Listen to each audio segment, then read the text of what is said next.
Welcome. In this video, I will show you how to clear the browser's history on your PANASONIC TN-43W70AEZ TV. First of all, let's go to the apps list and let's find the internet browser here. Open it. After that, navigate to the three-dot icon in the top right corner of the screen and then select Settings.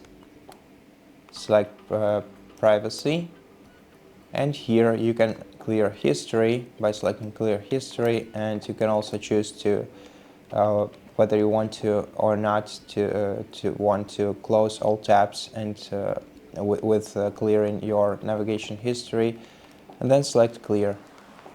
And here you can also clear the private data if you want to.